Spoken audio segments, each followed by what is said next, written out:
ప్రభునందు ప్రియ పరిశుద్ధ దేవుని కుమారులారా, దేవుని కుమార్తెలారా, యేసుక్రీస్తు ప్రశస్త చింపునామంలో మీ అందరికీ వందనాలు. అలాగే దేవునికి స్తోత్రాలు. ప్రియులారా, ఎలా ఉన్నారు? బాగున్నారు కదా? చాలా సంతోషం. మేము కూడా దేవుని కృప మహదేశ్వర్యాన్ని బట్టి కులాసాగానే ఉన్నాం. ప్రియులారా, ఒక ప్రత్యేక అంశం ద్వారా మరొకసారి మీ చేరులోనికి దేవుడు నడిపించినందుకు దేవునికి మరొకసారి స్తోత్రాలు చెల్లిస్తున్నా. దేవునికి స్తోత్రాలు. ప్రియులారా, ఈరోజు మనం బైబిల్ గ్రంథంలో ఒక ప్రత్యేక అంశాన్ని గురించి మనం నేర్చుకోవడానికి ప్రయత్నం చేద్దాం. ప్రియులారా, ఈరోజు మనం నేర్చుకునే అంశము మనిషి జన్మతః పాపి కాదు. ఈ ఎపిసోడ్లో మనం నేర్చుకునేది ఏంటంటే, ఒక మనిషిని అవిధేయత వలన అనేకులు పాపులుగా చేయబడుదురా. ఒక మనిషిని అవిధేయత వలన అనేకులు పాపులుగా చేయబడుదురా అనే అంశాన్ని గురించి మనం నేర్చుకుందాం. ఇందులో మనం ఆదాము చేసిన పాపమే పాపము చేయని మనకు కూడా సంక్రమిస్తుందా అనే ఒక ప్రశ్న మీద మనం సమాధానం నేర్చుకోవడానికి ప్రయత్నం చేద్దాం. ఆదాము చేసిన పాపమే పాపము చేయని మనకు కూడా సంక్రమిస్తుందా అనే అనే సంగతిని ఈరోజు మనం నేర్చుకుందాం. ఆదాము చేసిన పాపమే మనకు సంక్రమిస్తుందా అంటే, చాలామంది నేటి క్రైస్తవ సమాజంలో బోధిస్తున్న బోధన మనం పరిశీలన చేస్తే, అవును, ఆదాము మేము పరిశుద్ధులమే, ఆదాము పాపం చేశాడు, పాపం చేసి ఆదాము పాపమే పాపము చేయని మాకు కూడా సంక్రమిస్తుంది అని చెప్తున్నటువంటి పరిస్థితి మరి అనేకుల్లో మనం చూస్తూ ఉన్నాం. ప్రియులరా, వారు ఎందుకు అలా చెప్తున్నారు? వారు చెప్పడానికి బైబిల్లో వాళ్ళు చూపించేటటువంటి వచనం ఏంటి, దాని గురించి కూడా మనం ఒకసారి పరిశీలన చేద్దాం. ఆ వచనములో మన ప్రియులు అనుకుంటున్నట్టుగా మరి ఆదాము చేసిన పాపమే పాపము చేయని మనకి కూడా సంక్రమిస్తుందా? ఆదాము పాపం చేశాడు కాబట్టి అప్పటి నుంచి పుట్టే పిల్లలందరూ కూడా పాపులుగానే పుడుతున్నారా అనే మరి ఒక ప్రశ్న మనం వేసుకుని దానికి సమాధానం మనం నేర్చుకోవడానికి ప్రయత్నం చేద్దాం. ప్రియులరా, మరి మన ప్రియులు వారు చూపిస్తున్నటువంటి వచనం ఏంటంటే, రోమపత్రిక 5వ అధ్యాయంలో 19వ వచనాన్ని చూపిస్తున్నారు. ఆ వచనంలో ఇలా ఉంది: ఎలానగా ఒక మనిషిని అవిధేయత వలన అనేకులు పాపులుగా ఎలాగూ చేయబడరో. అంటే ఇక్కడ చూడండి, ఒక మనిషిని అవిధేయత వలన అనేకులు పాపులుగా ఎలాగూ చేయబడరో, అలాగనే ఒకని విధేయత వలన అనేకులు నీతిమంతులుగా చేయబడుదురు అనేసి ఇక్కడ రాయబడింది.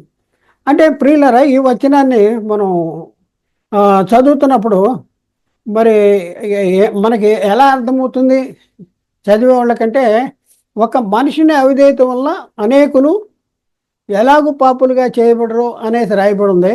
అయితే మన ఈ వచనాన్ని అపార్థం చేసుకునే వాళ్ళ చదివే విధానంలో చాలా డిఫరెంట్ ఉంది. అంటే తప్పుగా చదువుతున్నారు. ఏమని చదువుతున్నారంటే, ఒక మనిషిని అవిధేయత వలన అనేకులు ఎలాగూ అనేసి ఆ మధ్యలో ఎలాగూ అనేది తీసేసి అనేకులు పాపులుగా చేయబడరు అనేసి చదువుతున్నారు. అలాగే అర్థం చేసుకునేటటువంటి పరిస్థితి ఉంది. అంటే ఒక మనిషిని అవిధేయత వల్ల అనేకులు పాపులుగా ఎలాగూ చేయబడరు అంటే, ఎలాగూ అనేది మనం దాన్ని పక్కన పెట్టేసి పాపులుగా చేయబడరు అనేసి భావాన్ని వాళ్ళు దీన్ని అర్థం చేసుకునేటటువంటి పరిస్థితి ఉంది. కాబట్టి ప్రియులరా, ఆదాము చేసిన పాపమే పాపము చేయని మనకు కూడా సంక్రమిస్తుంది అని నేటి క్రైస్తవ సమాజంలో కొందరు బోధిస్తూ ఉన్నారు. ఇది నిజమేనా? ఆదాము చేసిన పాపము చేయని మనకి సంక్రమిస్తుందా? ఇది అర్థం చేసుకోవాల్సిన అవసరం ఉంది. దీన్ని ఆలోచించుకోవాల్సిన అవసరం ఉంది.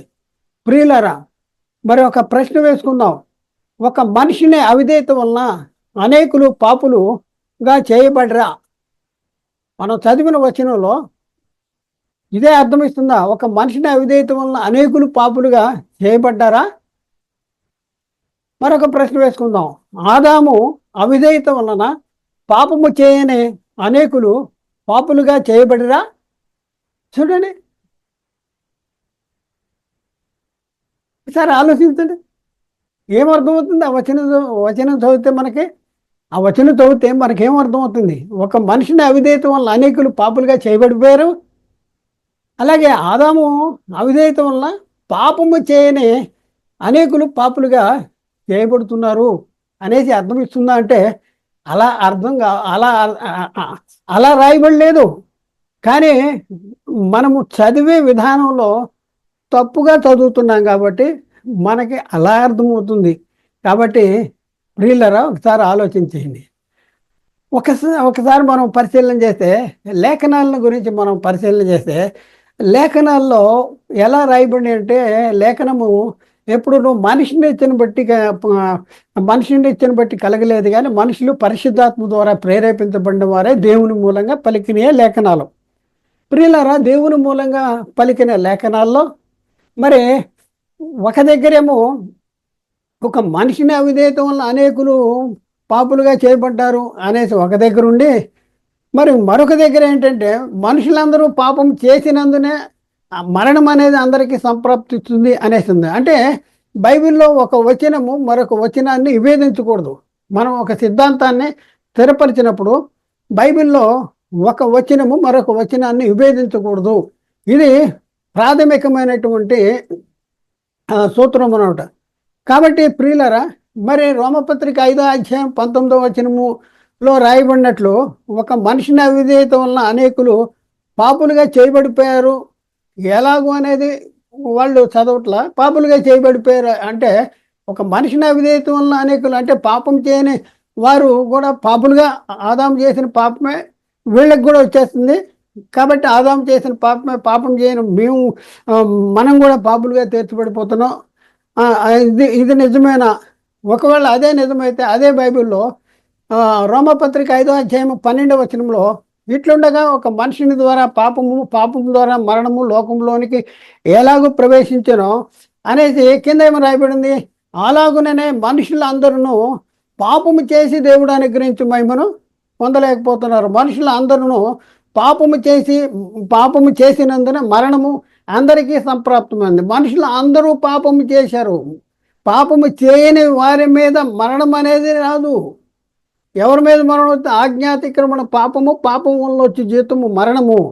కాబట్టి ప్రియులారా, ఇక్కడ మనం చూస్తే రోమపత్రిక 5:19వ వచనం ప్రకారం ఒకరి విధేయత వల్ల అనేకులు అవిధేయులుగా తీర్చబడ్డారు అనేసి ఒకవేళ అదే కరెక్ట్ అయితే మరి రోమపత్రిక 5:12లో అక్కడే ఉంది, మనుషులందరూ పాపము చేసి నందున మరణం అనేది అందరికీ, మనుషులందరూ పాపము చేస్తేనే మనుషులు పాపము చేసి అనేసి ఇక్కడ రాయబడింది. మరి రోమపత్రిక 5:19 వచనానికి రోమపత్రిక 5:15 వచనానికి ఒక వచనానికి మరొక వచనానికి విభేదించినట్లుగా మనకి కనపడుతుంది. ఎప్పుడన్నా మనం ఆలోచిస్తున్నామా? సాతాను ఎన్నో రీతుల్లో మనల్ని మోసం చేయాలని ప్రయత్నం చేస్తూ ఉన్నాడు. బైబిల్లో ఉన్న వచనాలను చూపించి బైబిల్ చెప్పని అర్థాలని మనకి చెప్పుతూ మనల్ని సత్యంలో లేకుండా చేయాలనేటువంటి ప్రయత్నం చేస్తున్నటువంటి వాడే అపవాది. మరొక సందర్భాన్ని మనం చూద్దాం. రోమపత్రిక 5:19లో మనం ఇప్పుడు చూస్తున్న ప్రకారం ఒక మనిషిని అవిధేయత వల్ల అనేకులు పాపులుగా చేయబడిపోయారా? అలా అయితే యోహాను రాసిన మొదటి పత్రికలో 3వ అధ్యాయం 4వ వచనంలో అక్కడ రాయబడిన మాట ఏంటంటే పాపము చేయు ప్రతివాడు ఆజ్ఞ అతిక్రమించును. అంటే పాపము చేసే ప్రతివాడు ఆజ్ఞ అతిక్రమిస్తాడంట. ఆజ్ఞ అతిక్రమణే పాపము అంటాడు. ప్రియులారా, పాపము ఆరోపించబడాలన్నా, పాపిగా తీర్చబడాలన్నా ఏం చేయాలంటే చెయ్యాలి. పాపము చేయు ప్రతివాడు ఆజ్ఞను అతిక్రమిస్తాడు అనేసి లేఖనాల్లో రాయబడి ఉన్నాయి. మరి ఈ రెండు వచనాలు ఒకదానికొకటి విభేదించినట్లుగా ఉన్నాయి కదా. ఒక మనిషిని అవిధేయత వల్ల అనేకులు పాపులుగా అయిపోయారు అనేసి చెప్పే బోధకులరా, మరి ఒకసారి ఆలోచించండి. పాపము చేయు ప్రతివాడు ఆజ్ఞ అతిక్రమిస్తాడు, ఆజ్ఞ అతిక్రమే పాపము. అతిక్రమము అనేసి ఇక్కడ రాయు. ఆజ్ఞ అతిక్రమించకపోతే పాపము ఆరోపించబడదు అనేసి చాలా స్పష్టంగా మనం గుర్తించవలసిన అవసరం ఉంది. ప్రియులారా, మనం చూస్తే ఒక వచనము మరొక వచనాన్ని విభేదించినట్లుగా ఉందా అంటే ఉంది. మరి రోమపత్రిక 5:19 వచనాన్ని విభేదించినట్లుగా మరొక వచనం కూడా ఉంది. రోమపత్రిక 5:19లో ఒక మనిషిని అవిధేయత వలన అనేకులు ఎలాగూ పాపులుగా చేయబడ్డారు అంటే ఎలాగ తీసేసి పాపులుగా చేయబడ్డారు అనేసి చెప్తున్నటువంటి పరిస్థితి మనం చూస్తూ ఉన్నాం. అయితే దీనికి ఈ ఈ ఈ వచనాన్ని చదివి మీరు వివరిస్తున్నటువంటి వివరణ చాలా తప్పు అనేసి బైబిల్ మరొక వచనాన్ని చెప్తుంది. మరొక వచనంలో బైబిల్లో మరొక వచనం ఉంది, అది తప్పు అని చెప్పేటటువంటి మరొక వచనం. అయితే ప్రియులరా, రోమపత్రిక 3:23 వచనంలో అక్కడేముందంటే, ఏ భేదమును లేదు, అందరూ పాపము చేసి దేవుడు అనుగ్రహించే మహిమను పొందలేకపోతున్నారు అనేది అక్కడ రాయబడింది. ఏ భేదం లేదంట. పాపలుగా ఎందుకు అవుతున్నారంట? అందరూ పాపము చేసి దేవుడు అనుగ్రహించే మహిమను ఎందుకు పొందలేకపోతున్నారంటే, అందరూ పాపము చేయకపోయినా పాపులు అవుతున్నారా? ఆదాము చేసిన పాపము చేయని మనం కూడా పాపులుగా తీర్చిదిద్దబడుతున్నామా? ఆ పాపం మనకు వస్తుందా? లేకపోతే మనిషి జన్మత ఆదాము చేసిన పాపం వలన అప్పటి నుంచి మనుషులు జన్మతః పాపులుగా పుడుతున్నారా? ఎట్లా మనం అర్థం చేసుకోవాలి? ప్రియులరా, ఒకసారి ఆలోచించండి, ఎంత తప్పు జరిగిపోతుంది. రోమపత్రిక 5:19 వచనం చదువుతున్నారు, కానీ ఆ వచనాన్ని అర్థం చేసుకునేటటువంటి కెపాసిటీ, అర్థం చేసుకునే విధాన ప్రకారం అర్థం చేసుకోలేనటువంటి పరిస్థితుల్లో ఉన్నారు. అయితే ప్రియులరా, మరి ఒక వచనం మరొక వచనాన్ని నివేదించడానికి లేఖనాలు మనిషిని ఇచ్చని బట్టి కలిగినాయా అంటే మనిషిని ఇచ్చని బట్టి కలగలేదు. కాబట్టి లేఖనాలు కలిగిన విధము, లేఖనాలు ఎలా కలిగినాయి అనేసి మనం బైబిల్ని ప్రశ్నిస్తే బైబిల్ చెప్తుంది ఏంటంటే, ఒకడు తన ఊహను బట్టి చెప్పుటం వల్ల లేఖనములోని ఏ ప్రవచనము పుట్టదని మొదట గ్రహించవలెను. ప్రియులరా, ఈ మాటలు ఎక్కడ రాయబడి ఉన్నాయి అంటే పేతురు రాసిన 2వ పత్రికలో 1వ అధ్యాయము 20-21 వచనంలో రాయబడి ఉన్నాయి. ఆ వచనాన్ని మనం చూద్దాం. 20వ వచనం, ఒకడు ఊహను బట్టి చెప్పుట వలన లేఖనములోని ఏ ప్రవచనము పుట్టదని మొదట గ్రహించవలెను అంటాడు. ఊహను బట్టి చెప్పినవి కాదు, ఊహను బట్టి చెప్పుట వలన లేఖనంలో మనం చదువుతున్న లేఖనంలో ఊహను బట్టి చెప్పటం వలన ఏ ప్రవచనం పుట్టదు అనేసి మొట్టమొదట గ్రహించాలి. ఎందుకు అంటే 21వ వచనంలో చాలా స్పష్టంగా రాబడింది. ఏలైనగా ప్రవచనం ఎప్పుడునూ మనిషిని ఇచ్చని బట్టి కలగలేదు, కానీ మనుషులు పరిశుద్ధాత్మ వలన ప్రేరేపించబడిన వారే దేవుని మూలంగా పలికారు. చూడండి, మనుషులు ఇచ్చని బట్టి కలగలేదంట. మనుషులు పరిశుద్ధాత్మ వలన ప్రేరేపించబడిన వారే దేవుని మూలంగా పలికారు. మరి దేవుని మూలంగా పలికిన లేఖనాల్లో ప్రియులరా, ఒక వచనము మరొక వచనాన్ని విభేదించినట్లుగా ఎందుకు రాయబడి ఉంది? ఒక దగ్గరేమో ఒక మనిషిని అవిధేయత వల్ల అనేకులు పాపులుగా తీర్చబడ్డారంటే, మరొక దగ్గర ఏ భేదం లేదు, అందరూ పాపం చేసి దేవుడు అనుగ్రహించి మహిమను పొందలేకపోతున్నారు. ఏ భేదం లేదు, అందరూ పాపం చేశారని ఉంది. పాపం చేసి పాపవుతున్నారా? లేకపోతే ఆదాము చేసిన పాపమే మనకు వచ్చేస్తుందా? మనిషి జన్మతః పాప, పుట్టుకతోనే పాప. ఎవరు చెప్పారు? బైబిల్ చెప్పట్లేదు కదా. ఒకసారి పాపము చేసి పాపవుతున్నారు. ప్రియులారా, ఒకసారి ఇక్కడ మనం చూస్తే లేఖనాల్ని మరి ఎలా పరిశీలన చేయాలంటే, ఆ ఆత్మ ఏ కాలమును ఎట్టి కాలమును సూచించుతూ వచ్చానో దానిని విచారించి పరిశోధించి మరి మనకి చూద్దాం. పేతురు రాసిన మొదటి పత్రికలో 10వ అధ్యాయం, పేతురు రాసిన మొదటి పత్రిక 1వ అధ్యాయంలో 10-11 వచనాలు మనం చూస్తే 10వ వచనం చదువుదాం. మీకు కలుగు కృపను గూర్చి ఆ కృపను గూర్చి ప్రవచించిన ప్రవక్తలు ఈ రక్షణను గూర్చి పరిశీలించుతూ తమ యందున్న క్రీస్తు విషయమైన శ్రమలను గూర్చియు వాటి తరువాత కలగబో మహిమను గూర్చి ముందుగా సాక్ష్యం ఇచ్చినప్పుడు ఆ ఆత్మ ఏ కాలమును ఎట్టి కాలమును సూచించుతూ వచ్చనో దానిని విచారించుతూ పరిశోధించిరి. చూడండి, మనము కూడా లేఖనాలను ఎలా పరిశీలన చేయాలంటే, ఇది ఏ కాలానికి సంబంధించింది, మరి ఇది ఎవరికి చెప్పబడిన మాటలు, ఎవరు చెప్తున్నారు, ఎవరితో చెప్తున్నారు, వాటిని ఎవరు అనుసరించాలి, ఇవన్నీ కూడా అది ప్రవచనాల లేకపోతే అది రాయబడిన మాటలు మరి సాదృశ్యాల లేకపోతే యథార్థంగా ఉన్నవి ఉన్నట్లు రాయబడి ఉన్నవా, లేకపోతే అక్షరార్థంగా రాయబడి ఉన్నా, లేకపోతే సింబాలిక్ భాషలో రాయబడి ఉన్నవా, ఎలా రాయబడి ఉన్నాయి ఏంటి అనేది మనం పరిశీలన చేయవలసినటువంటి అవసరం ఉంది. కాబట్టి ప్రియులారా ఒకసారి ఆలోచించండి. ఈ లోక సంబంధంగా మనం పరిశీలన చేస్తే 2 ఏమవుద్ది అంటే 4 అవుద్ది. ఎక్కడ 4 అవుద్ది? ఇండియాలో 4 అవుద్దా? అమెరికాలో ఏమవుద్ది? అది 6 నేల ఉన్న ప్రతి స్థలంలో కూడా 2 × 2 అవుద్ది. మనుషులు సిద్ధపరిచిన ఒక సిద్ధాంతంలో స్థిరపరిచిన ఒక సిద్ధాంతంలో ఒక లెక్కకి ఒకే ఆన్సర్ ప్రపంచంలో 6 నేల ఉన్న ప్రతి స్థలంలో వస్తూ ఉంటే, మరి మనుషులు పరిశుద్ధాత్మ ద్వారా ప్రేరేపించి దేవుని మూలంగా పలికిన లేఖనాల్లో అవునన్నట్టు చెప్పి కాదన్నట్టుగా ఎందుకు ఉంది? ఒక మనిషిని అవిధేయతం వల్ల అనేకులు పాపులుగా తీర్చబడ్డారు అనేసి మీరు అనుకుంటున్నట్టు, మరి ఏ భేదం లేదు, అందరూ పాపం చేసి దేవుడు అనుగ్రహించి మహిమను పొందలేకపోతున్నారు. ఒక వచనము మరొక వచనాన్ని నివేదించినట్లుగా ఇక్కడ కనపడుతూ ఉంది. మరి దీనికి మనం ఏం సమాధానం చెప్పాలి? చూడండి, బైబిల్లో మరి తప్పులు ఉంటాయా?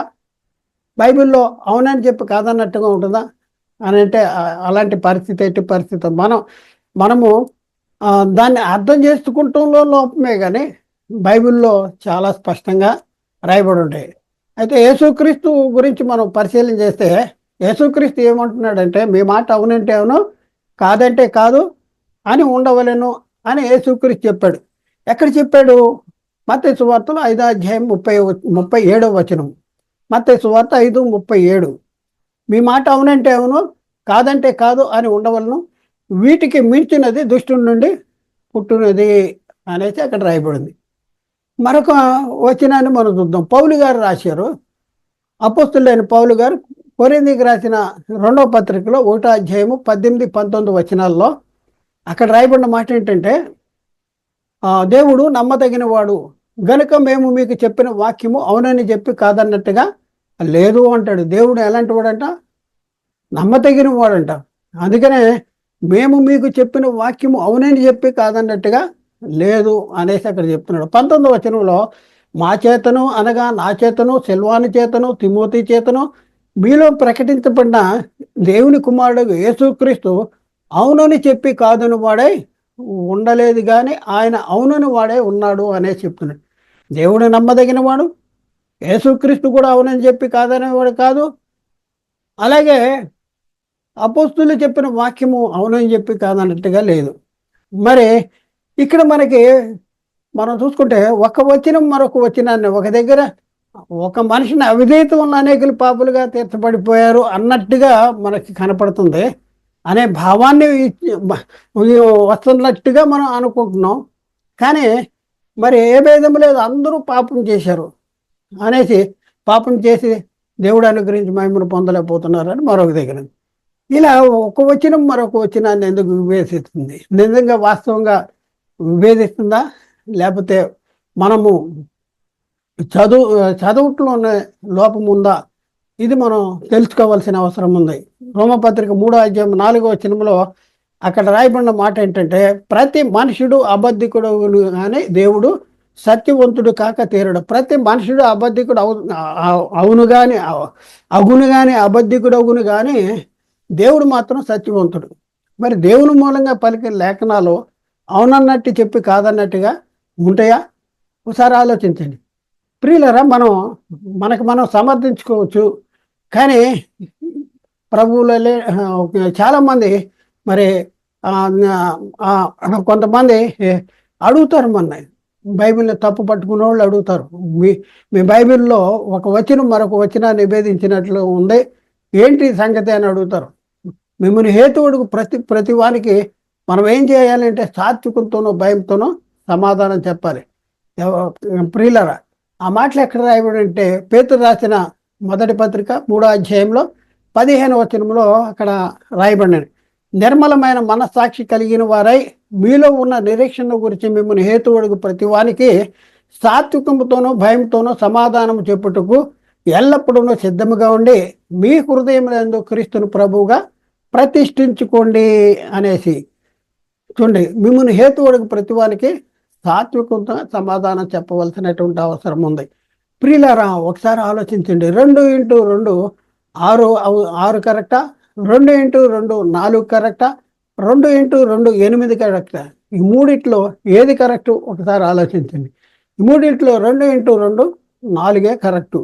కాబట్టి ప్రియులారా, మరి ఇది ఎంత కరెక్టో లేఖనాల్లో కూడా మరి అంతే కరెక్ట్ ఉంటుంది. పరిశుద్ధాత్మ దేవుని మూలంగా పలికిన లేఖనాలు, పరిశుద్ధాత్మ ద్వారా ప్రేరేపించబడి దేవుని మూలంగా పలికిన లేఖనాల్లో అవునని చెప్పి కాదన్నట్టుగా ఉండవు.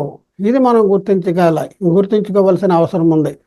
మరణము లోకంలోనికి ఎలాగ ప్రవేశించింది ఒకసారి ఆలోచించండి. మరణం అనేది లోకంలోనికి ఎలా ప్రవేశించింది అంటే, ఒక మనుషుని ద్వారా పాపము ద్వారా మరణము లోకంలోనికి ప్రవేశించింది. అయితే ప్రియులరా, ఈ మాటలు ఎక్కడున్నాయి? రోమపత్రిక 5వ అధ్యాయము 12వ వచనం. ఇట్లుండగా ఒక మనిషిని ద్వారా పాపము ద్వారా మరణములు లోకంలోనికి ఎలాగూ ప్రవేశించనో అలాగుననే అనేసి ఇక్కడ అలాగుననే అనేసింది. ఒక మనిషిని ద్వారా పాపం ద్వారా మరణం లోకంలోనికి వచ్చిన తర్వాత ఏం జరిగింది? అలాగుననే మనుషులందరూ పాపము చేసినందున మరణం అనేది అందరికీ సంప్రాప్తమైంది. మరణం అనేది అందరికీ ఎందుకు వచ్చింది? పాపం చేయకపోయినా వచ్చిందా? అలాగుననే మనుషులందరూ పాపము చేసినందున మరణం అందరికీ సంప్రాప్తమైంది. ప్రియులారా, ఒక ప్రశ్న వేసుకుందాం. ఈ లోకంలోని మనుషులందరికీ మరణము ఎలాగూ సంప్రాప్తించెను? మనుషులందరూ పాపము చేసినందున మరణము అందరికీ సంప్రాప్తమైన, లేక పాపము చేయని వారికి కూడా మరణము సంప్రాప్తమైన? ఇదొక ప్రశ్న మనకి. దానికి సమాధానం ఏంటంటే, లోకములోని మనుషులందరూ పాపము చేసినందుననే మరణము అందరికీ సంప్రాప్తమైంది. చూడండి, పాపము చేసినందుననే మరణం అనేది అందరికీ సంప్రాప్తమైంది. పాపము చేయి ప్రతివాడు ఏం చేస్తాడంటే ఆజ్ఞను అతిక్రమిస్తాడు. ఆజ్ఞ అతిక్రమణే పాపము. కాబట్టి చాలా జాగ్రత్తగా. అయితే ప్రియులారా, ఎందుకు ఇలా చెప్తున్నారు అంటే, మరి చాలామందికి పాపం అంటే కూడా ఏంటో తెలవనటువంటి పరిస్థితి మనం చూస్తూ ఉన్నాం. చాలామందికి పాపం అంటే ఏంటో కూడా తెలవనట్టు పరిస్థితి మనం చూస్తూ ఉన్నాం. పాపం అనగానేమి? జవాబు, పాపం అనగా ఆజ్ఞాతిక్రమమే పాపము. చూడండి, పాపము అనగా నేమే అంటే, పాపం అంటే ఏంటి? మనిషి ఎప్పుడు పాపి అవుతాడు? మనిషి ఎప్పుడు పాపిగా తీర్చబడతాడు అనేసి మనం పరిశీలన చేస్తే బైబిల్ చెప్తుంది, పాపము చేయి ప్రతివాడు ఆజ్ఞను అతిక్రమించును, ఆజ్ఞాతిక్రమమే పాపము. యోహాను రాసిన మొదటి పత్రిక 3వ అధ్యాయంలో 4వ వచనంలో పాపము చేయి ప్రతివాడును ఆజ్ఞను అతిక్రమించును, ఆజ్ఞ అతిక్రమణే పాపము. అలాగే సకల దుర్నీతి పాపము అనేది బైబిల్లో ఉంది. యోహాను రాసిన మొదటి పత్రిక 5వ అధ్యాయము 17వ వచనంలో సకల దుర్నీతి పాపము అనేసి అక్కడ రాయబడింది. అలాగే ప్రియులరా, యాకోబు పత్రిక 4వ అధ్యాయం 17వ వచనంలో మేలనేది చేయనెరిగియు అలాగూ చేయని వానికి పాపము కలుగును అనేసి అక్కడ రాయబడింది. అలాగే విశ్వాస మూలము కానిదేదో అది పాపము అనేసి రోమపత్రిక 14వ అధ్యాయం 23వ వచనంలో రాయబడింది. ప్రియులారా, ఎంతవరకు మనం పరిశీలించిన వచనాలను బట్టి మనకి ఏమర్థమవుతుంది? సారాంశం ఏంటి? మనుషులందరూ పాపము చేసినందున మరణం అందరికీ సంప్రాప్తం అవుతుందా, లేకపోతే పాపము చేయకపోయినా ఆదాము చేసిన పాపమే మనకు సంక్రమిస్తుందా? ఆదాము పాపం చేశాడు కాబట్టి మనుషులు పుట్టుకతో పాపులుగా పుడుతున్నారా? మనుషులందరూ పాపము చేసినందుననే అందరికీ మరణము సంప్రాప్తమైంది. సారాంశము ఇప్పటి వరకు మనం చూసాం. మనుషులందరూ పాపము చేసినందునే మరణం సంప్రాప్తమైంది. పాపము చేయకపోతే పాపముడు. దొంగతనం చేస్తే దొంగ అంటారు. దొంగతనం చేయని వాడిని దొంగ అంటారా? ఒకసారి ఆలోచించండి. దొంగకి పుట్టిన కొడుకు కొడుకుని దొంగ అని పిలుస్తామా? పిలవం. ఎందుకంటే చేస్తేనే అలా పిలుస్తాం. దొంగతనము చేశాడు కాబట్టి పిలుస్తాం. ప్రియులైన రోమపత్రిక 5:12 ఇట్లుండగా ఒక మనుషుని ద్వారా పాపమును, పాపము ద్వారా మరణమును లోకంలోనికి ఎలాగో ప్రవేశించనో అనేసి అక్కడ రాబడింది. ఒక మనిషిని ద్వారా పాపము, పాపం ద్వారా మరణము లోకంలోనికి వచ్చింది అనేసి అక్కడ ఉంది. మరొక సంగతి మనం చూస్తే ఏ భేదము లేదు, అందరూ పాపము చేసి దేవుడు అనుగ్రహించు మహిమను పొందలేకపోతున్నారు. ఏ భేదం లేదంట. అది ఎక్కడుంది? రోమపత్రిక 3:23. ఏ భేదమును లేదు, అందరూ పాపము చేసి దేవుడు అనుగ్రహించు మహిమను పొందలేకపోతున్నారు. ప్రియులారా, ఒకసారి ఆలోచించండి. పాపాన్ని గురించినటువంటి సంపూర్ణ అవగాహన మనకి కలగటానికి అతి ప్రాముఖ్యమైన కొన్ని సంగతులు ఉన్నాయి. వాటిని గురించి మనం నేర్చుకుందాం. ప్రియులారా, పాపము అనగా ఏమి? పాపం అంటే ఏంటి అంటే ఆజ్ఞ అతిక్రమణే పాపము. ప్రశ్న: పాపము ఎందుకు ఆరోపించబడును? జవాబు: ఆజ్ఞను అతిక్రమించినందుకు పాపము ఆరోపించబడును. చూడండి, పాపము ఎందుకు ఆరోపించబడుద్ది అంటే ఆజ్ఞను అతిక్రమించినందుకే పాపము ఆరోపించబడుద్ది అనేసి ఇక్కడ ఉంది. మరొక ప్రశ్న: పాపము ఎవరిపై ఆరోపించబడును?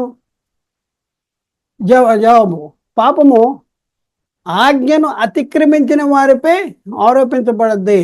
ఆజ్ఞను అతిక్రమించిన వారిపై పాపము ఆరోపించబడుద్ది. మరొక ప్రశ్న ఏంటంటే పాపము ఎప్పుడు ఆరోపించబడును? సమాధానం: ఆజ్ఞను అతిక్రమించినప్పుడు పాపము ఆరోపించబడుద్ది. చూడండి, ఆజ్ఞ ఉన్నా ఆజ్ఞను అతిక్రమించకపోతే పాపిగా తీర్చబడడు. ప్రియులారా, ఒకసారి ఆలోచించండి. మరొక ప్రశ్న ఏంటంటే పాపము ఎప్పటి వరకు ఆరోపించబడదు అంటే ఆజ్ఞను అతిక్రమించనంత వరకు కూడా పాపం ఆరోపించబడదు. ఆదాము జీవితంలో కూడా ఆజ్ఞ ఇచ్చాడు. ఆజ్ఞ ఇచ్చిన తర్వాత ఆజ్ఞను అతిక్రమించినంత వరకు కూడా ఆదాము దేవుని కుమారుడుగా ఉన్నాడు, పరిశుద్ధుడిగా ఉన్నాడు, నీతిమంతుడిగా ఉన్నాడు, పరలోక పౌరసత్వం కలిగి ఉన్నాడు, దేవునితో సావాసం కలిగి ఉన్నాడు, చాలా పరిశుద్ధుడు, దేవుని పోలికలో దేవుని స్వరూపంలో సృజించబడినవాడు, యథార్థవంతుడిగా ఉన్నాడు. కానీ ఎప్పుడైతే ఆజ్ఞను అతిక్రమించాడో అప్పుడు ఏమైపోయాడు? అప్పుడు ఏమైందంటే పాపం ఆరోపించబడింది. పాపం ఎప్పటి వరకు ఆరోపించబడిందంటే ఆజ్ఞను అతిక్రమించినంత వరకు. ఆజ్ఞను అతిక్రమించినంత వరకు కూడా ఆదాం మీద పాపం అనేది ఆరోపించబడలేదు. మరొక ప్రశ్న ఏంటంటే పాపము ఎప్పుడు ఆరోపించబడింది? ఎప్పుడు ఆరోపించబడింది? ఆజ్ఞను అతిక్రమించినప్పుడు మాత్రమే పాపము ఆరోపించబడును అనేసి అక్కడ రాయబడింది. అయితే పాపము ఎవరిపై ఆరోపించబడును? పాపము ఎవరిపై ఆరోపించబడుద్ది? ఆజ్ఞను అతిక్రమించిన వారిపై పాపము ఆరోపించబడుద్ది. పాపము ఎందుకు ఆరోపించబడును? ఆజ్ఞను అతిక్రమించినందుకు పాపము ఆరోపించబడద్ది అనేసి మనం గ్రహించవలసిన అవసరం ఉంది. ప్రియులారా, మరి పాపము చేసిన వాడు ఎవడు అనేసి మనం చూస్తే దానికి సమాధానం ఏంటంటే ఆజ్ఞను అతిక్రమించిన వాడు పాపం చేసిన వాడు. ఆజ్ఞను అతిక్రమించిన వాడే పాపము చేసిన వాడు అనేసి లేఖనాలు చెప్తా ఉన్నాయి. మరొక ప్రశ్న ఏంటంటే మరణము లోకములో ఎలాగూ ప్రవేశించెను అంటే ఒక మనిషిని ద్వారా పాపమును, పాపం ద్వారా మరణములు లోకంలోనికి ప్రవేశించింది. చూడండి, పాపం లోకంలోనికి ఎలా వచ్చింది? ఒక మనుషుడు. ఎవరా మనుషుడు? ఆదాము. ఒక మనిషిని ద్వారా పాపం చేశాడు. పాపం ద్వారా ఏమొచ్చేసిందంటే మరణం వచ్చింది. ఈ మరణం అనేది దేనికి సంబంధించింది? ఆత్మ సంబంధమైన మరణము. పాపము వలన వచ్చే జీతము శరీర సంబంధమైన మరణం కాదు, ఆత్మ సంబంధమైన మరణము. ఇక్కడ దీని సమాధానం మరణము లోకంలోనికి ఎలాగ ప్రవేశించను అంటే ఒక మనిషిని ద్వారా పాపమును, పాపం ద్వారా మరణములు లోకంలోనికి ప్రవేశించను అంటాడు. కాబట్టి ప్రియులారా, మరొక ప్రశ్న వేసుకుందాం. లోకంలోని అందరికీ మరణము ఎలాగో సంప్రాప్తమాయను? లోకంలో ఉన్న ఒక మనిషిని ద్వారా పాపం ద్వారా మరణము లోకంలోనికి వచ్చేసింది. మరి లోకంలోనికి వచ్చేస్తే లోకంలో ఉన్న మనుషులందరూ కూడా ఎలా పాపులైపోయారు? ఎందుకు పాపులు అయిపోయారు అనేసి మనం ప్రశ్న వేసుకుంటే దాని సమాధానం ఏంటంటే, లోకంలోని మనుషులందరూ పాపము చేసినందుననే మరణము అందరికీ సంప్రాప్తమాయను, కానీ పాపము చేయని వారికి మరణం అనేది సంప్రాప్తము కాదు. చూడండి, చాలా చక్కగా బైబిల్లో రాయబడి ఉంది. కానీ మనం చదివే విధానంలో లోపం వలన బైబిల్లో రాయబడినటువంటి సంగతుల్ని మనం అర్థం చేసుకోలేనటువంటి పరిస్థితి ఉంది. కాబట్టి ప్రియులరా, ఒకసారి ఆలోచించండి. మనుషులందరూ పాపము చేసినందున మరణం అందరికీ సంప్రాప్తమాయన అంటే, అవును, నిజమే.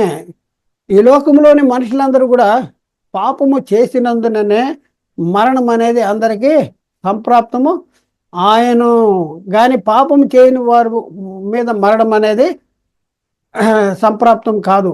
ప్రశ్న: పాపము చేయని వారి మీద మరణము సంప్రాప్తం ఆయన అంటే దానికి సమాధానం ఏంటంటే, పాపము చేయని వారి మీద మరణము సంప్రాప్తము కాదు. చూడండి, పాపము చేయని వారి మీద మరణం అనేది సంప్రాప్తం కాదు.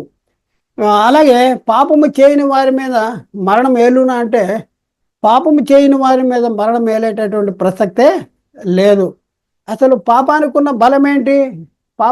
పాపానికి ఉన్న బలం దేనిలో ఉందంటే, పాపమునుకున్న బలము ధర్మశాస్త్రమే లేక ఆజ్ఞ లేక చట్టము. పాపానికి బలం ఏంటే ధర్మశాస్త్రం లేక ఆజ్ఞ చట్టము.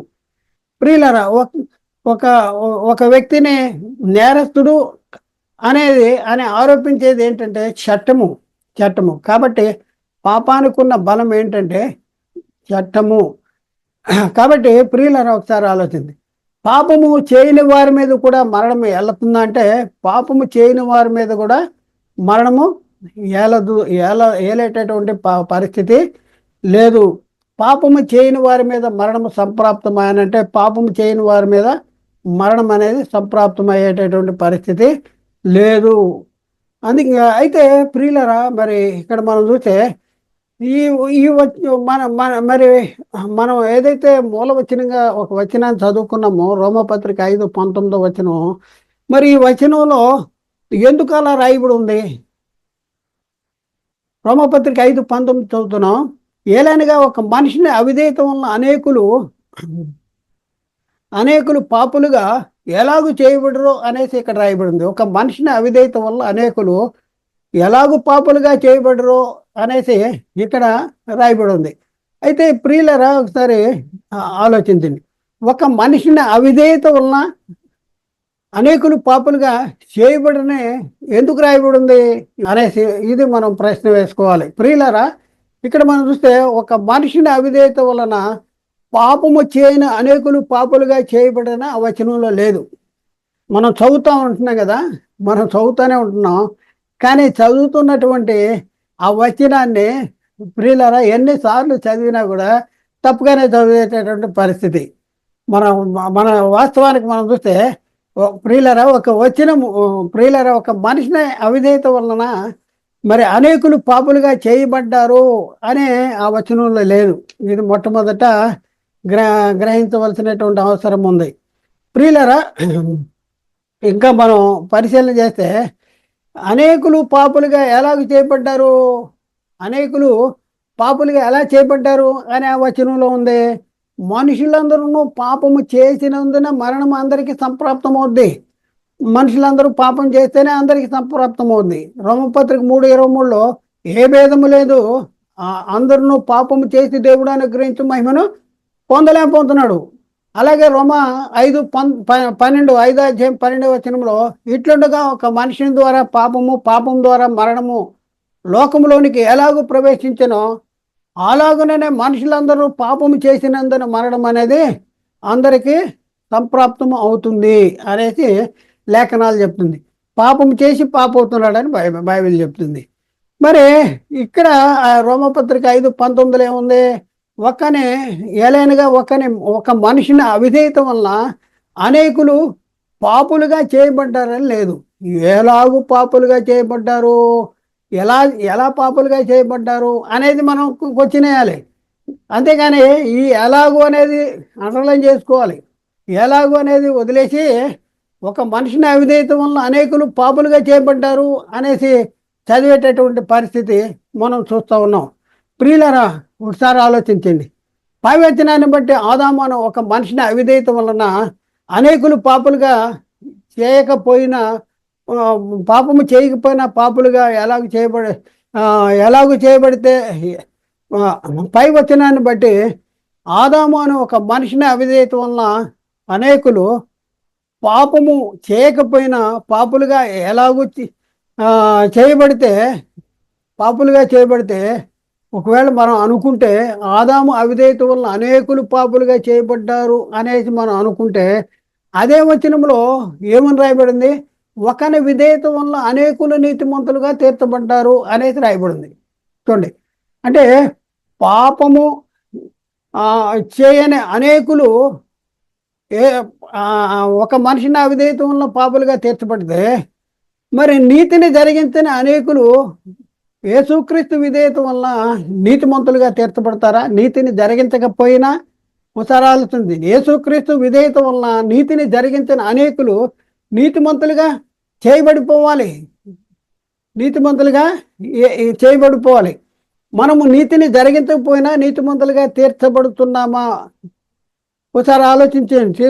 తీర్చబడుతున్నామా అంటే నీతిని జరిగించకపోతే నీతిమంతుడు కాదు. నీతిని జరిగించాలి. పాపము చేస్తే పాపవుతాడు. ఏ భేదం లేదు, అందరూ పాపము చేసి దేవుడు అనుగ్రహించమము.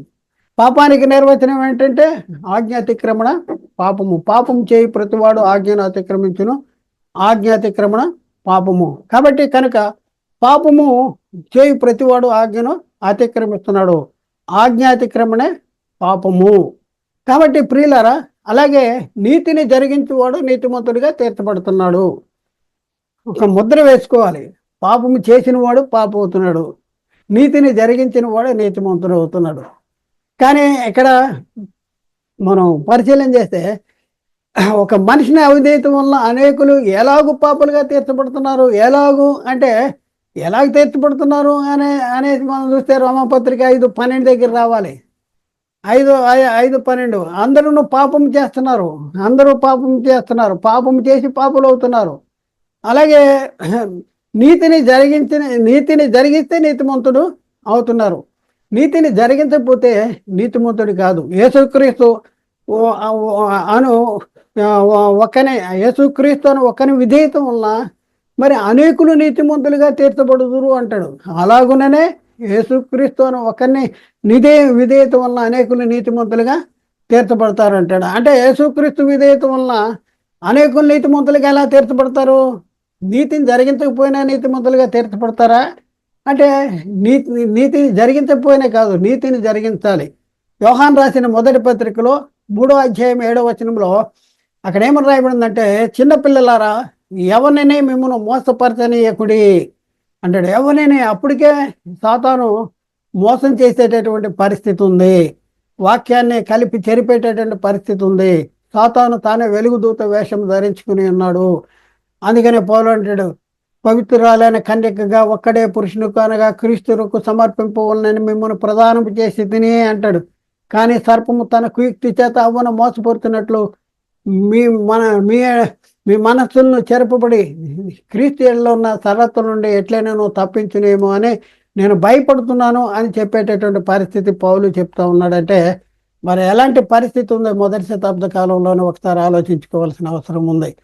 ప్రియులరా, మరి అప్పటి నుంచి కూడా సాతాను ఎన్నో రీతులుగా క్రైస్తవ సమాజంలో మరి అసత్యాన్ని మరి ప్రవేశపెట్టేటటువంటి పరిస్థితి జరిగింది. కాబట్టి ఆ జరగటం వలన ఏం జరుగుతుందంటే, ఒక మనిషిని అవిధేయత వలన అనేకులు పాపులుగా తీర్చబడ్డారు అంటాడు. అక్కడ అనేకులు ఒక మనిషిని అవిధేయత వలన ఎలాగూ అనేది అక్కడ ఒక మనిషిని అవిధేయత వలన అనేకులు ఎలాగూ పాపులుగా తీర్చబడ్డారు.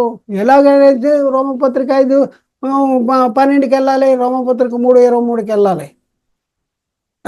అందరూ పాపం చేసి. కాబట్టి ప్రియులరా, నీతిని జరిగించేవాడే నీతిమంతుడు. యోహాను రాసిన మొదటి పత్రికలో 3వ అధ్యాయం 7వ వచనంలో, చిన్నపిల్లలారా ఎవరిని మిమ్మల్ని మోసపరచనీయకుడి, ఆయన నీతిమంతుడైనట్లు నీతిని జరిగించే ప్రతివాడును నీతిమంతుడు. చూడండి, నీతినే జరిగింది. ఆయన నీతిమంతుడే. కానీ మనం ఏం చేయాలి? మనం నీతిమంతులుగా తీర్చబడాలంటే మనం కూడా నీతిని జరిగించాలి. ఆ, ఆదాము చేసిన ఆదాము పాపం చేశాడు, ఆజ్ఞ అతిక్రమించాడు. మరి ఆజ్ఞ అతిక్రమణలో పాపం వల్ల మరణము లోకంలోకి. మరి మరణం మనకే మా ఆ పాపం వల్ల మనము మనకి ఎలా వస్తుంది? మనం కూడా ఆజ్ఞ అతిక్రమించడం వల్ల, పాపం చేయటం వల్ల, పాపం వల్ల మరణం అనేది మనకు వస్తుంది. మనము కూడా ఆజ్ఞ అతిక్రమించాలి. ఆజ్ఞ అతిక్రమించకపోతే మనం పాపలు కాదు. ఆజ్ఞ అతిక్రమణే పాపము అనేసి ఇది ముద్ర వేసుకోవాలి. నీతిని జరిగించేవాడే నీతిమంతుడు. ఇది ముద్ర వేసుకోవలసినటువంటి అవసరము ఉంది ప్రియులరా. అలాగే యోహాన్ రాసిన మొదటి పత్రికలో 3వ అధ్యాయంలో 10వ వచనంలో, యోహాన్ రాసిన మొదటి పత్రిక 3వ అధ్యాయము 10వ వచనం, దీనిని బట్టి దేవుని పిల్లలెవరో అపవాది పిల్లలెవరో తేటపరచబడును. నీతిని జరిగించని ప్రతివాడును, తన సహోదరుని ప్రేమింపని ప్రతివాడును దేవుని సంబంధులు కారు. నీతిని జరిగించని వాడు, సహోదరుని ప్రేమించని వాడు దేవుని సంబంధులు కాదు అనేసి రాయబడింది. అలాగే యోహాన్ రాసిన మొదటి పత్రిక 2వ అధ్యాయము 29వ వచనంలో అక్కడ రాయబడిన మాట ఏంటంటే, ఆయన నీతిమంతుడని మీరు ఎరిగిన ఎడల నీతిని జరిగించే ప్రతివాడును ఆయన మూలంగా పుట్టి ఉన్నాడు అంటాడు. నీతిని జరిగించే ప్రతివాడు అంట ఆయన మూలంగా పుట్టాడు అని అంటాడు. కాబట్టి ప్రియులారా, ఒకసారి ఆలోచించి, దేవుడు ప్రేమమయుడు, దేవుడు కరుణమయుడు. దేవుడు కరుణమయుడైన దేవుడు దేవుడు లేఖనాల్లో రాయించిన మాట ఏంటంటే, పూర్వము చేయబడిన పాపములను దేవుడు తన ఓరిము వలన ఉపేక్షించి ఉన్నాడు అంటాడు. రోమపత్రిక 3వ అధ్యాయంలో 25వ వచనంలో, పూర్వము చేయబడిన పాపములను దేవుడు తన ఓరిము వలన ఉపేక్షించినందున ఆయన తన నీతిని కనపరచవలననే అనేసి అక్కడ రాయబడింది. అలాగే అపోస్తుల కార్యాల్లో 17వ అధ్యాయం 30వ వచనంలో, ఆ అజ్ఞాన కాలంలో దేవుడు చూచి చూడకుండా ఊరుకున్నాడు, ఇప్పుడైతే అందరూ అంతటను మారు మనసు పొందాలి. ఇప్పుడైతే అందరూ అంతటను మారు మనసు పొందాలి అనేసి, ఇప్పుడైతే అందరూ అంతటను మారు మనసు పొందవలననే మనుషులకు ఆజ్ఞాపిస్తున్నాడు అనేసి లేఖనాలు రాసి. కాబట్టి ప్రియులారా, ఒకసారి ఆలోచించి మరి ఇప్పుడున్న పరిస్థితుల్లో ఒక మనిషిని అవిధేయత వలన అనేకులు ఎలాగ పాపులుగా తీర్చబడుతున్నారు. అక్కడ ఎలాగు అనేది అది అండర్లైన్ చేసుకోవాలి. ఎలాగు అనేది రోమపత్రిక 5:12 అంటాడు, ఇట్లుండగా ఒక మనిషి ద్వారా పాపం ద్వారా మరణము లోకంలోనికి ఎలాగూ ప్రవేశించను, అలాగే మనుషులందరూ కూడా పాపము చేసినందున మరణం అనేది అందరికీ సంప్రాప్తము అయింది. అంటే మనుషులందరూ కూడా పాపం చేస్తున్నారు. ఒక మనిషిని ద్వారా పాపం ద్వారా మరణము లోకంలోనికి వచ్చిన తర్వాత మనుషులందరూ ఎందుకు పాపులయ్యారు అంటే, మనుషులందరూ కూడా పాపం చేస్తాం వలన మనుషులందరూ కూడా మరి మరణం అనేది సంప్రాప్తమైంది. అందుకనే లేఖనాల్లో ఏ భేదం లేదంట. అందరూ పాపం చేసి దేవుడు అనుగ్రహించే మహిమను పొందలేము. పాపము చేసి దేవుడు అనుగ్రహించమని రోమ 3:23లో ఏ భేదం లేదు. అందరినూ పాపం చేసి దేవుడు అనుగ్రహించి మహిమను పొందలేకపోతున్నాడు. కాబట్టి ప్రియులారా, ఒకసారి ఆలోచించండి. రోమపత్రిక 5వ అధ్యాయం 19వ వచనాన్ని అపార్థం చేసుకుని ఒక మనిషిని ద్వారా ఒక మనిషిని అవిధేయత వల్ల అనేకులు ఎలాగూ పాపులుగా తీర్చబడ్డారు అంటే, ఒక మనిషిని అవిధేయత వల్ల అనేకులు పాపులుగా తీర్చబడిపోయారు అనేసి అపార్థం చేసుకుంటున్నారు. కాదు, అలా కాదు. ఒక మనిషిని అవిధేయత వల్ల పాపం లోకంలోనికి వచ్చింది. ఆ లోకంలోనికి వచ్చిన తర్వాత మనుషులందరూ ఎందుకు పాపులుగా తీర్చబడుతున్నారు అంటే, అందరూ పాపం చేసి దేవుడు అనుగ్రహించి మహిమను పొందలేకపోతున్నారు. ఒక మనిషిని అవిధేయత వలన అనేకులు ఎలాగ పాపులు చేయబడుతున్నారు, అలాగే మనుషులందరూ కూడా పాపము చేసి పాపులుగా తీర్చబడుతున్నారు. ఇది ముద్ర వేసుకోవాలి. పాపము చేయకపోతే పాపి కాదు. ఆజ్ఞ అతిక్రమణ పాపం వల్ల వచ్చే జీతము మరణము. ఏ భేదము లేదు. అందరూ పాపం చేస్తున్నారు. ఆదాము చేసిన పాపమే పాపము చేయని మనకి కూడా సంక్రమిస్తుందా అంటే ఎట్టి పరిస్థితుల్లో లేదు. ఎవరు పాపం చేస్తే వాళ్ళ మీదే పాపం అనేది ఆరోపిస్తుంది. వాళ్ళే మరణానికి లోనైనటువంటి పరిస్థితుల్లో ఉన్నారు. కాబట్టి ప్రియులారా, ఒకసారి ఆలోచించండి. మనిషి జన్మతః పాపి కాదు. ఎపిసోడ్ నెంబర్ ఒక మనిషిని అవిధేయత వలన అనేకులు పాపులుగా చేయబడుదురంటే ఎట్టి పరిస్థితుల్లో జరగదు. ఆదాము చేసిన పాపమే పాపము చేయని మన మీద కూడా ఆరోపించబడద్దా? ఆదాము పాపం చేశాడు కాబట్టి అదే పాపము ఆ పాపం మనకు కూడా సంక్రమిస్తుందా? ఆదాము పాపం చేశాడు కాబట్టి అప్పటి నుంచి పుట్టే పిల్లలు పాపులుగా పుడుతున్నారా? కాదు, ఎట్టి పరిస్థితుల్లో కాదు. ఈ బోధ సరైనది కాదు. పాపము చేసి పాపి అవుతున్నాడు కానీ ఆదాము చేసిన పాపమే మనకు రాట్లా. ఒకవేళ ఆదాము చేసిన పాపమే మనకు వస్తుందంటే యేసుక్రీస్తు నీతిని జరిగించాడు. నీతిని జరిగించే నిత్య జీవాన్ని లోకంలోనికి తీసుకొచ్చాడు. ఇప్పుడు ఆ నిత్య జీవానికి వారసులు అవ్వాలంటే మనమేం చేయాలి? నీతిని జరిగించకపోయినా నిత్య జీవానికి వారసులు అవుతామా? కాదు కదా. నీతిని జరిగించే ప్రతివాడు నీతిమంతుడు. నీతిని జరిగించాలంటే ఏం చేయాలి? సువార్తను విశ్వసించాలి, సువార్తను నమ్మాలి. యేసుక్రీస్తు దేవుని కుమారుడని, యేసుక్రీస్తు రక్షకుడని, యేసుక్రీస్తు ప్రభు అని, యేసుక్రీస్తులో నిత్య జీవము అనేసి నమ్మాలి, విశ్వసించాలి. యేసుక్రీస్తు మన పాపాల కోసం సెలువులో బలైపోయాడు, సెలువులో రక్తాన్ని కార్చాడు, బలైపోయాడు. మరి ఆయన సమాధి చేయబడ్డాడు. ఆ తర్వాత 3వ దినాన లేచాడు. అంత మాత్రమే కాదు, తండ్రి కుడి పార్శ్వాన కూర్చున్నాడు. ఆయన ఎందుకు విశ్వాసం ఉంచే వారిని తిరిగి తీసుకెళ్ళటానికి అతి త్వరలో రాబోతున్నాడు అనేసి విశ్వసించాలి. సువార్తను నమ్మాలి. సువార్తను నమ్మటమే నీతి క్రియ, మనం జరిగించే నీతి క్రియ. ఆయన ఎందుకు విశ్వాసం ఉంచటమే నీతి క్రియ. ఆయన పంపిన వారి ఎందుకు విశ్వాసం ఉంచటమే నీతి క్రియ. పరిశుద్ధాత్మ ద్వారా అపోస్తలుల చేత సిద్ధపరచబడినటువంటి సువార్తను విశ్వసించి సువార్తను అనుసరించి జీవించటమే నీతి క్రియ. కాబట్టి నీతిని జరిగించు ప్రతివాడు ఏమవుతున్నాడు? నీతిమంతుడు. మనం యేసుక్రీస్తుని రక్షకుడని, ప్రభు అని, దేవుని కుమారుడని, క్రీస్తు రక్తంలో పాప క్షమాపణ ఉందని మరి నమ్మి మారుమనసు పొంది పశ్చాత్తాపడి బాప్తిజం తీసుకుని మరి సంఘంలో చేర్చబడుతున్నాం. సంఘంలో చేర్చబడిన మనము పరిశుద్ధులుగా తీర్చబడుతున్నాం, నీతిమంతులుగా తీర్చబడుతున్నాం, దేవుని కుమారులుగా తీర్చబడుతున్నాం. పరలోక పౌరసత్వం వస్తుంది, రక్షణ వస్తుంది, దేవునితో సమాధాన స్థితి వస్తుంది, దేవునితో సహవాసం వస్తుంది, దేవుని కుటుంబంలో చేర్చబడుతున్నాం, దేవుని ఇంటి వారిగా చేర్చబడుతున్నాం. ఎన్ని గొప్ప ఆధిక్యతలు మనకు వస్తున్నాయి. ఎందుకు అంటే కేవలము నీతిని జరిగించటం వలన. నీతిని జరిగించే ప్రతివాడు నీతిమంతుడు. నీతిని జరిగించి పాపము చేయి ప్రతివాడు ఏమవుతాడు?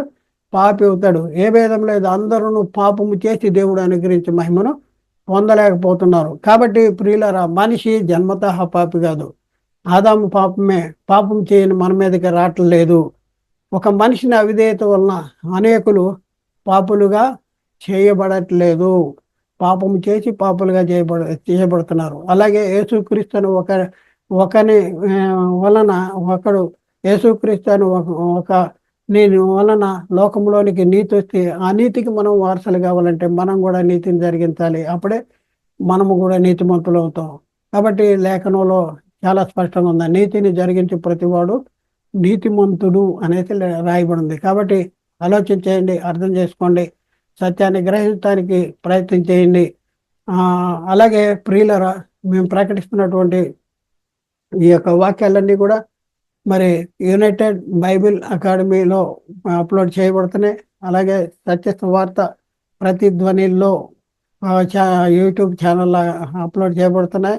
అలాగే ఎన్ఆర్ఆర్ బైబిల్ క్లాసెస్లో అప్లోడ్ చేయబడుతున్నాయి. అలాగే యూబీఏ బైబిల్ క్లాస్ అందులో కూడా అప్లోడ్ చేయబడుతున్నాయి. కాబట్టి ప్రియులరా, మరి మీరు సబ్స్క్రైబ్ చేసుకోండి, మరి షేర్ చేయండి.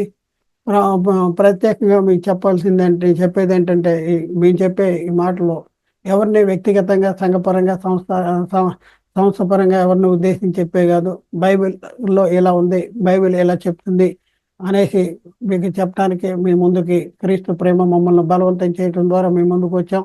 ఆలోచించి అర్థం చేసుకుని సత్యాన్ని గ్రహించడానికి ప్రయత్నం చేయండి. దేవుడు మాట్లాడిన ప్రతి మాట ప్రతి ఒక్క హృదయంలో నీరుగట్టి ఫలింపు చేయనుగాక. ఆమేన్. అందరికీ వందనాలు. దేవునికి స్తోత్రాలు.